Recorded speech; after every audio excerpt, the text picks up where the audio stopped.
you know. Alright, so welcome back to part 2 of lesson 1. I'm just demonstrating the procedure, describing the procedure, how to remove a steering column mechanism. So you notice this yellow, this represents the airbag. Caution should be taken already. Deactivate the system to disconnect this wire loom right here, this connector right here. Then we have a next connector with disconnect right here, and then the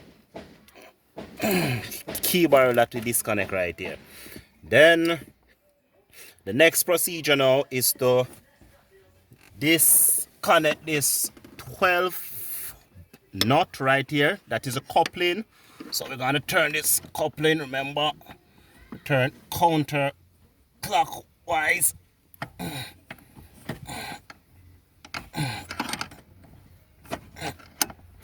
Alright, and I will continue to do that until it totally come out, and then we use our ratchet handle and our 12 socket.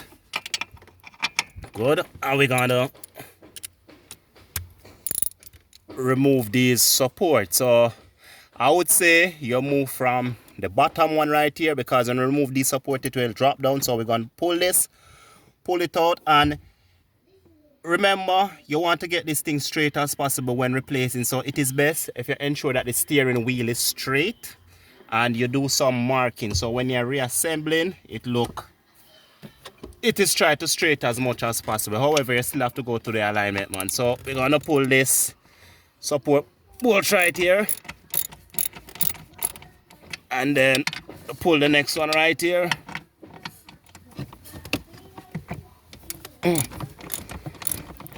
All right, and then when you pull this totally out, it will fall down, and then we try to pull the harder one. Well, and then we pull this one right here.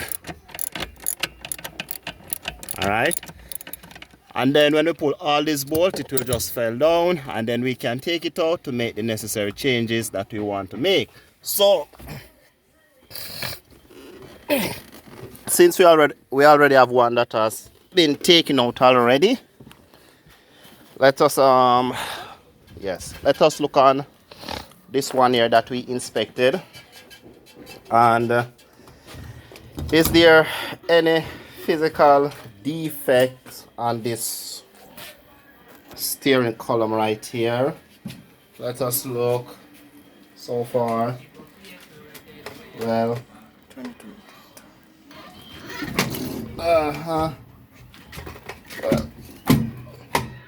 well, there's no. What are we really looking for pertaining to defects? Because the reality, these things don't get that bad. The only thing we can really look on right here, well, the shaft right here, there's no bend on the shaft. The shaft is straight. Therefore, probably the vehicle didn't meet in an accident. The spline is still good. These brackets, they are no, although it's corroded, it is not tear or broken or bent in any form. The tilting mechanism right here.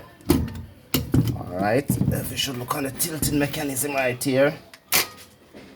Alright, it is fairly in good condition. As what I said, these steering mechanism don't really get defective. The springs are good.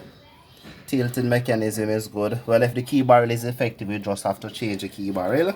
That is another procedure, but we don't have to remove the steering column to either change the key barrel. Alright, the combination switch, if it is defective, we don't have to remove the steering column to change it. So let us summarize. We have looked on the. So let us summarize.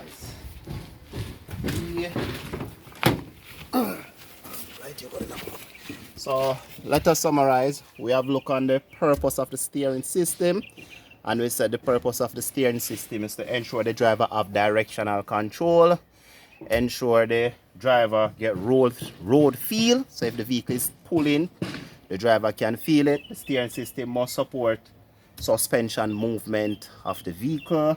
The steering system must require limited amount of effort for the vehicle to steer, and it must be easy as possible to steer the vehicle. So we look on the steering column mechanism, which is right here, and we identify the steering wheel, the steering shaft, the steering tilting mechanism, these combination switches, the key barrel. We inspect them for any defect. In most cases, nothing don't normally wrong with them except the combination switch have to change and the key have to change. But other than that, this will stay in the vehicle for the lifespan of the vehicle.